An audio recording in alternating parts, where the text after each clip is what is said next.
Viví la experiencia GS1. Coto, yo te conozco. Ahora, conocenos vos.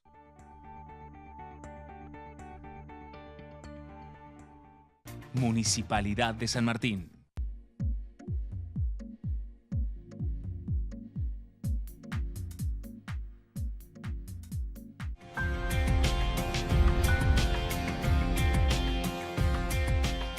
¿Cómo les va? Bienvenidos a DIC, el programa que desarrollamos junto a José Navarro, aquí en Mercados por Experto. Hoy nos acompaña el licenciado Matías Culfas, economista, secretario de investigación de la Escuela de Economía y Negocios de la Universidad de San Martín. Con él vamos a abordar la coyuntura económica para ver cuál es su opinión y su diagnóstico. Matías, bienvenido. ¿Qué tal? ¿Cómo estás, Alfredo? Un gusto.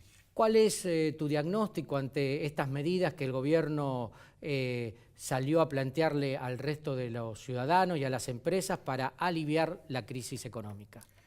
Creo que es una respuesta tardía, extemporánea, ante un nuevo tropiezo. Creo que este gobierno va de tropiezo en tropiezo. Uno mira, ya uno puede hacer un recorrido, son ya casi 4 años de este gobierno y uno puede hacer balances más extensivos, ¿no? Y lo que se observa son tropiezo tras tropiezo. El gobierno, recordemos, comenzó diciendo que el problema de la inflación era un problema muy sencillo, que la bajaba en muy pocos meses. Y la realidad es que este gobierno va a terminar con una inflación que es el doble de la que recibió. Recordemos que la inflación en 2015 estaba en torno a 25% por año. Estamos en 50%, o sea que el problema lo agravó. Si miramos, por ejemplo, datos como endeudamiento externo, va a triplicar el peso de la deuda en el Producto Bruto Interno, con lo cual ahí vemos que, para ver como en un contexto más generalizado, este gobierno ha ido de tropiezo en tropiezo. Ese es un poco el balance. Con respecto al tema de la inflación, recordemos que el año pasado, en el mes de octubre, su planteo fue que el diagnóstico era un problema exclusivamente monetario y fue a una política monetaria súper restrictiva. Lo que dijo es, de acá en adelante, la cantidad de dinero va a estar estable en la economía y esto va a hacer que la inflación vaya descendiendo. Recordemos que en septiembre del año pasado, cuando presentó el presupuesto nacional de este año, o sea, no hace 1000 años, sino hace 6-7 meses, el gobierno dijo que la inflación de 2019 iba a ser del 23%. En el primer trimestre ya fue el 11%, o sea, ya está casi la mitad de la inflación pronosticada, ya se cumplió en el primer trimestre, con lo cual ya sabemos que evidentemente este año va a ser otro año perdido en materia de reducción de la inflación. Y esto hace que el gobierno ahora recurra a esta suerte de manotazo de ahogado, con una medida, además sin las herramientas, ¿no? Digamos, es cierto que a la inflación no se la combate solamente con acuerdo de precios, pero es una herramienta que ayuda. Por supuesto. Es decir, hay que tener herramientas monetarias, fiscales, de políticas productivas y también acuerdos de precios y salarios buscando ir desinflando la economía. Porque la economía argentina tiene inflación hace muchos años. Tiene inflación, esto quiere decir que es una inflación inercial. Es decir, hay inflación porque todos los precios se van acomodando a la inflación del pasado.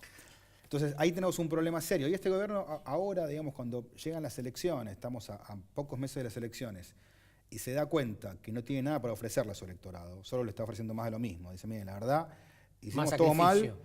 Tenemos una situación económica que está peor que hace 4 años y lo que le prometemos es seguir por este camino, con lo cual, bueno, ahora empieza a buscar algo de maquillaje que es puramente electoralista, pero que no tiene ningún sustento, ninguna posibilidad realmente de cambiar la situación económica.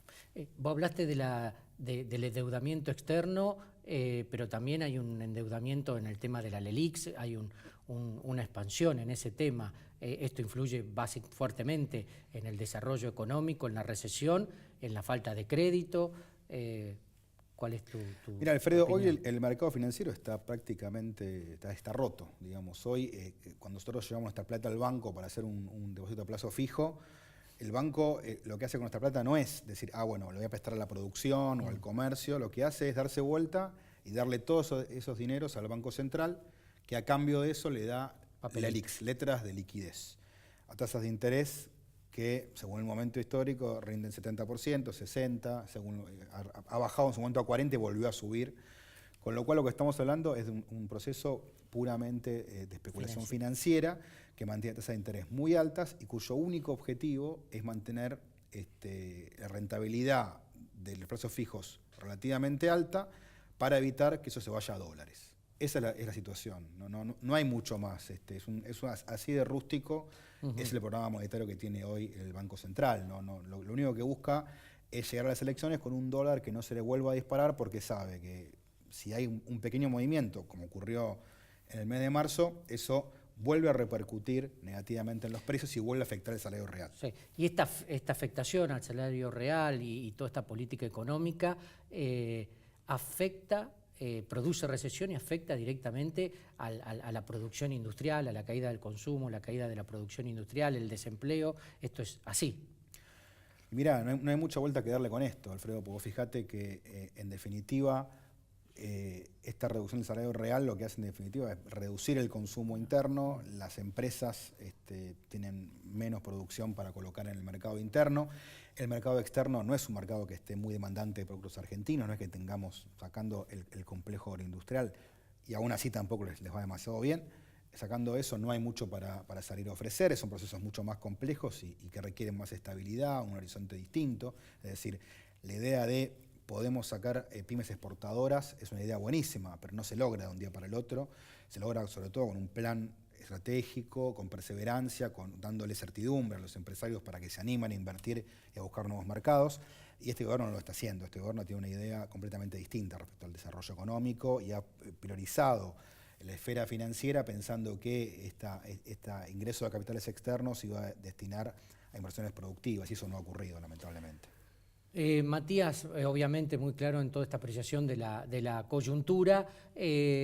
Vamos a volver a conversar en las próximas semanas contigo, pero más enfocado a de pensar un poco el futuro con el desarrollo de un plan estratégico, pensando en el empleo, en el consumo, en el crédito interno, que hoy es casi nulo para el sector PYME, que son los que generan fuentes de empleo y trabajo para nuestros ciudadanos, ¿no?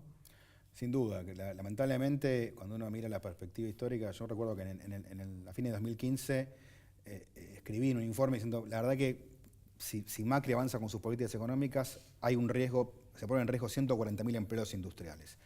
Ya se perdieron 125.000, creo que lamentablemente me voy a quedar corto, va a ser mucho más grave el impacto que tiene esta política económica.